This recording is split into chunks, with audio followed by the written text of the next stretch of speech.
ശരി ശ്രീ ശ്യാമരാജ്, ശ്രീ ശ്യാമരാജ് ഇവിടെ ഓക്കെ, ശരി ഓക്കെ. ശ്രീ ശ്യാമരാജ്, ഇവിടെ ഉത്തർപ്രദേശ് ഉത്തർപ്രദേശിൽ നിന്ന് ഈ പറയുന്ന കിട്ടുന്ന റവന്യൂ വരുമാനം എത്രയാണ്? 60,000 കോടി, അല്ല 50,000 to 51,000 കോടി.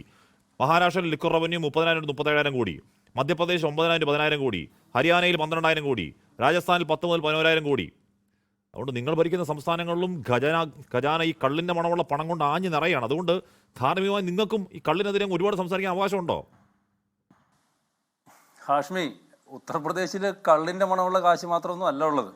അവിടെ അശോക് ലൈലാൻഡിൻ്റെ പുതിയ ഇലക്ട്രിക്കൽ മറ്റേ ബസ്സുകളും ടാറ്റയുടെ പുതിയ ഇലക്ട്രിക്കൽ വാഹനങ്ങളുടെയും ഒക്കെ പ്രൊഡക്ഷൻ നടക്കുന്നുണ്ട്. നമ്മുടെ രാജ്യത്ത് ഏറ്റവും കൂടുതൽ പഞ്ചസാര ഉൽപ്പാദിപ്പിക്കുന്ന, നമ്മുടെ രാജ്യത്ത് ഏറ്റവും കൂടുതൽ ഗോതമ്പ് ഉൽപ്പാദിപ്പിക്കുന്ന ഒരു സംസ്ഥാനം കൂടിയാണ്. അങ്ങനെ എല്ലാ രീതിയിലുമുള്ള വികസനം നടക്കുന്നിടത്ത് അല്ലാതെ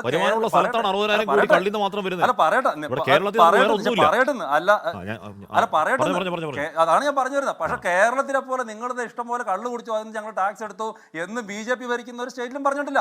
അത് മാത്രവുമല്ല, ഗുജറാത്തും ബീഹാറൊക്കെ ഉൾപ്പെടെ മദ്യനിരോധനം നടപ്പിലാക്കിയുള്ള സംസ്ഥാനങ്ങളും ഭരിക്കുന്ന BJP ആണ്. ഇവിടെ കേരളത്തിലെ പ്രശ്നം എന്താണ് കാശ്മീർ? കേരളത്തിലെ പ്രശ്നം എന്ന് പറഞ്ഞാൽ, ഞാൻ ആദ്യമായിട്ടാണ് ഒരു സിനിമയിലൊക്കെയാണ് ഈ മൾട്ടിപ്പിൾ പേഴ്സണാലിറ്റി ഡിസോർഡർ കണ്ടിട്ടുള്ളത്. കേരളത്തിൽ ഇപ്പോൾ വീഡിയോ വെച്ച് പറഞ്ഞുകൊണ്ടിരിക്കുന്നതൊക്കെയാണ്. ഒരു വശത്ത് ഓപ്പറേഷൻ തൂഫാൻ എന്ന് പറഞ്ഞിട്ട് നടത്തിയിട്ട് പറയും നിങ്ങൾ മയക്കുമരുന്ന് ഉപയോഗിക്കരുതെന്ന് പറയും. എന്നിട്ട് അതേ വശത്ത് തന്നെ ഇതേ സർക്കാർ തന്നെ വന്നിട്ട് പറയും നിങ്ങൾ ഇഷ്ടംപോലെ കള്ളു കുടിച്ചു എന്നിട്ട് അടിച്ച് തൂഫാനായിക്കോ എന്ന് പറയും. ഒരു വശത്ത് പറയും ഇവരെന്താണ് ഈ ഇത്ര ഡേർട്ടി ബിസിനസ് എന്ന് പറയും, എന്ത് മയക്കുമരുന്ന് ഡേർട്ടി ബിസിനസ് എന്ന് പറയും. മറുവശത്ത് പറയും നിങ്ങൾ ഇഷ്ടംപോലെ കള്ളു കുടിച്ചു എന്ന് പറയും. നാർക്കോട്ടിക്സ്. ഇങ്ങനെ പറഞ്ഞുകൊണ്ടേ ഇരിക്കലാണ് ഇവിടുത്തെ പ്രശ്നം എന്ന് പറയുന്നത്. അതായത് മറ്റൊരു കാര്യവും ചെയ്യാതെ ഈ മദ്യത്തിന്റെ മേലെ മാത്രം കിടന്നുരുളുന്നതാണ് കാശ്മീർ ഇവിടുത്തെ പ്രശ്നം. ഇനി എനിക്ക് നിങ്ങൾ സമയം തരണം. ഇവിടെ ഈ മദ്യത്തിന്റെ കാര്യത്തിലോട്ട് പോയിന്റിലോട്ട് ഞാൻ വരാം. അതിന് മുമ്പ് ഇവിടെ ഈ ഒരു കാര്യം, ഒരു നിലപാടെടുത്തിട്ടുണ്ടെങ്കിൽ ആ നിലപാടിൽ ഉറച്ചു നിൽക്കാൻ വേണ്ടിയിട്ടുള്ള ഒരു ചങ്കുറപ്പ് LDF ആണ് UDF ആയാലും കാണിക്കണം. അതല്ലാതെ വെറുതെ കീലേരി അച്ചു കാണിക്കുന്ന മാതിരി ചുമ്മാ അങ്ങോട്ടും ഇങ്ങോട്ടും കിടന്നിട്ട് മറ്റേ ഈ വാളം പിടിച്ചിട്ട് കറങ്ങിയിട്ട് അവസാന വിഷയം മാറ്റരുത്. ഒന്ന് നോക്കൂ, PM ശ്രീ പദ്ധതിയിൽ ഇവർ ഒപ്പിട്ടതാണ്. ഇവിടെ എന്ത് MOU ആണെന്ന് പറഞ്ഞാൽ എന്താണെന്ന് PM ശ്രീ പദ്ധതി നല്ല പദ്ധതിയാണ്, അതിൽ പുതിയൊരു സംവിധാനം പഠിക്കുന്നതിന് എന്താ കുഴപ്പമെന്ന് പറഞ്ഞ് ഇവരുടെ മന്ത്രിയല്ലേ, ഈ LDFന്റെ മന്ത്രിമാർ വന്നിട്ട് പറഞ്ഞല്ലേ അന്നൊന്നൊരു കുഴപ്പമില്ലായിരുന്നല്ലോ. എന്നിട്ട് ആരും കാണാതെ പോയിട്ട് ഇവർ PM ശ്രീയിൽ ഒപ്പിട്ട് വന്നിട്ട് ഞങ്ങളെന്തോ RSSനെ ഞങ്ങൾ ബ്ലോക്ക് ചെയ്യാൻ വേണ്ടിയിട്ട് പോകുന്നു, ഞങ്ങൾ RSSനെതിരാണ് എന്നൊക്കെ പറയാൻ നാണമില്ലേ? മറുവശത്ത് ഈ BD സതീശൻ വന്നിട്ട് UDF സർക്കാർ ഒന്നും എന്താ കാണിക്കുന്നത്? ഞങ്ങൾ കണ്ടിന്യൂ ചെയ്യും, PM ശ്രീ ഞങ്ങൾ കണ്ടിന്യൂ ചെയ്യും എന്ന് പറഞ്ഞിട്ട് പറയാണ് ഞങ്ങൾ എന്തെതിർക്കാൻ. ഒരു അല്പത്തരം കാണിക്കുന്നതിന് ഒരു പരിധിയൊക്കെ വേണ്ടി ഇവിടെ നിന്ന് ഞങ്ങൾ സിലബസിൽ കൈയെടുത്താൽ ഞങ്ങൾ അനുവദിക്കില്ല. ഞങ്ങൾ നോൺ BJP നോൺ BJP മുഖ്യമന്ത്രിമാരെ ഇവരോട് വന്നിട്ട് എന്ത് ചെയ്യാനാ? ഞങ്ങൾ നോൺ BJP മുഖ്യമന്ത്രിമാരെ കൊണ്ടുവന്നിട്ട് എന്തോ അങ്ങോട്ട് ചെയ്യാൻ പറ്റും? നോക്കൂ സാറേ, ഈ PM ശ്രീ പദ്ധതിയിൽ സിലബസ് തയ്യാറാക്കുന്ന അതാത് ബോർഡ് തന്നെയാണെന്ന്. കേരളത്തിൽ വരുന്ന 152 ബ്ലോക്കുകളിൽ വരുന്ന ഏകദേശം 304 സ്കൂളുകൾ PM ശ്രീ പദ്ധതിയിൽ തിരഞ്ഞെടുക്കപ്പെട്ടാൽ ആ സ്കൂളുകളിലെ സിലബസ് തയ്യാറാക്കേണ്ടത് സ്റ്റേറ്റ് തന്നെയാണ്. അതിന് പ്രത്യേകിച്ച് നിങ്ങളങ്ങോട്ട് ഡൽഹിയിലേക്ക് ഒരു ഫോൺ വിളിക്കേണ്ട ആവശ്യമൊന്നും വേണ്ട. അപ്പോൾ ഇങ്ങനെ ജനങ്ങളെ പറ്റിക്കാൻ വേണ്ടിയിട്ട് നോക്കേണ്ട ഒരു കാര്യമില്ല. നിങ്ങൾ PM ശ്രീയിൽ ഒപ്പിട്ടു, ഇവിടുത്തെ സാധാരണക്കാരുടെ കുട്ടികൾ പഠിക്കട്ടെ, പഠിച്ചിട്ട് നല്ല സ്കൂളുകൾ പഠിക്കട്ടെ. ഇവർ പറയുന്നവർ ചുമ്മാ ഈ CPMന്റെ കളത്തിലും കൂടെ കേരളത്തിലെ മാധ്യമങ്ങൾ എടുത്ത് പിടിക്കരുത്. ഇവർ പറയുന്നത് കേരളത്തിൽ എത്രയോ സ്കൂളുകളുണ്ട്, ഇനിയും ഡെവലപ്പ് ചെയ്യേണ്ട എത്രയോ സ്കൂളുകളുണ്ട്. നിങ്ങൾ തന്നെ എത്രയോ വാർത്തകൾ റിപ്പോർട്ട് ചെയ്തിരിക്കുന്നു, PTA പ്രസിഡന്റും ടീച്ചർമാരോടെ കൂട്ടിയിട്ട് പിരിവിട്ടിട്ട് സ്കൂളിൽ ഉച്ചക്കഞ്ഞി മേടിച്ചു കൊടുക്കുന്നുള്ളത്. ഇതൊക്കെ നടക്കുന്ന യാഥാർത്ഥ്യമല്ലേ? അപ്പം നമ്മുടെ സ്കൂളുകൾ ഡെവലപ്പ് ആകുന്നതിന് സാധാരണക്കാരുടെ കുട്ടികൾ പഠിക്കുന്നതിൻ്റെ കുഴപ്പം എന്താ? ഞാൻ മനസ്സിലാക്കിയെടുത്തതിലൂടെ SFIയുടെ ദേശീയ അധ്യക്ഷൻ പഠിക്കുന്നവരെ PM ശ്രീയും ന്യൂ എഡ്യൂക്കേഷൻ പോളിസി അപ്ലൈ ചെയ്തിട്ടുള്ള കോളേജിലാണ്. അപ്പോൾ ഇതാണ് ഇവർ ചെയ്തുകൊണ്ടിരിക്കുന്നത്. പിന്നെ ഒരു കാര്യം കൂടി, എല്ലാ ചർച്ചകളിലും LDFന്റെ ആളുകൾ വന്നിരുന്നിട്ട് പറയുന്നതാണ് എന്തോ കേന്ദ്ര സർക്കാർ ഇവിടുന്ന് പെറുക്കിക്കൊണ്ട് പോകുന്നു, ഞങ്ങളുടെ പണം.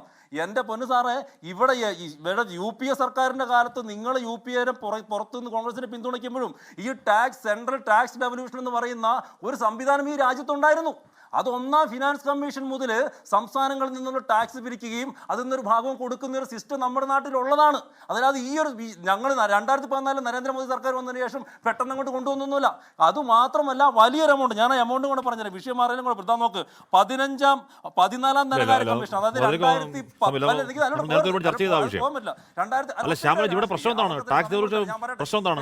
നമ്മുടെ രാജ്യത്ത് ജനസംഖ്യാ നിയന്ത്രണം വേണമെന്ന് നമ്മൾ കൂട്ടായി തീരുമാനമെടുത്തു. നമ്മുടെ ജനസംഖ്യാ നിയന്ത്രണം നമ്മൾ കൂട്ടായി തീരുമാനമെടുത്തു. കേരളം അത് അക്ഷരപ്രതി പാലിച്ചു. അക്ഷരപ്രതി പാലിച്ചു കഴിയുമ്പോഴേക്കും ജനസംഖ്യയുടെ അടിസ്ഥാനത്തിൽ നിങ്ങൾക്ക് ടാക്സ് കുറച്ചേ ഉള്ളൂ എന്ന് പറഞ്ഞാൽ എവിടുത്തെ ന്യായമാണ്? ബാക്കി ആരും കേട്ടില്ല, നമ്മൾ കേട്ടു. അങ്ങനെ നല്ലൊരു കാര്യം നമ്മൾ ചെയ്തതിന്റെ അടിസ്ഥാനം നമ്മൾ ശിക്ഷിക്കപ്പെടുക, അതെങ്ങനെയാണ് നീതിയാവുക? അതാണ് നമ്മൾ പറഞ്ഞുകൊണ്ടിരിക്കുന്നത്. നമ്മുടെ വിഷയമല്ല. അത് ഫിനാൻസ് കമ്മീഷന്റെ സ്കീമാണ്. ഇത്തവണ എങ്ങനെ കൂടിയത്? ഇത്തവണ എങ്ങനെയാണ് കൂടി? 2.3 എത്ര 2.382 വീണ്ടും പെർസെന്റേജ് വന്നത് എങ്ങനെയാണ്? ഇത്തവണ 16-ാം ധനകാര്യ കമ്മീഷൻ വീണ്ടും നമുക്കുള്ള ടാക്സ് റെഗുലേഷൻ കൂടിയിട്ടില്ലേ? ഞാൻ പറഞ്ഞുതരാം, നിങ്ങൾ തോക്കിക്കയറി ഒടിവെക്കല്ലേ. ഇത് ഈ UDF LDF പറഞ്ഞാൽ നിങ്ങൾ അങ്ങോട്ട് കേൾക്കല്ലേ. 14-ാം ധനകാര്യ കമ്മീഷൻ 13-ാം ധനകാര്യ കമ്മീഷൻ 2010-15 ആ സമയത്ത് 33,368 കോടിയാണ് കേന്ദ്രത്തിൽ നിന്ന് BJP നമുക്ക് കേരളത്തിന് കിട്ടിയിട്ടുള്ളത്. 33,368 കോടി. അന്ന് ഈ കേരളത്തിൽ നിന്ന് മൊത്തം പിടിച്ചെടുക്കുന്ന ടാക്സിന്റെ എത്രയാണ്? 32% സംസ്ഥാനങ്ങൾക്ക് ഡിവൈഡ് ചെയ്തുകൊണ്ടിരിക്കുന്നത്, കൊടുത്തുകൊണ്ടിരുന്നത്. 14-ാം ധനകാര്യ കമ്മീഷൻ വന്നു 15-20 32 എന്നുള്ളത് ഒറ്റയടിക്ക് 42%. എത്ര കോടിയാണ് വ്യത്യാസം വന്നിട്ടുള്ളത്? ആ 14-ാം ധനകാര്യ കമ്മീഷൻ വരുമ്പോൾ കേരളത്തിന് എത്ര കോടി കിട്ടുന്നല്ലോ? 82,000 കോടി എന്ന് പറഞ്ഞാൽ 48,632 കോടി രൂപയുടെ കൂടുതലാണ്.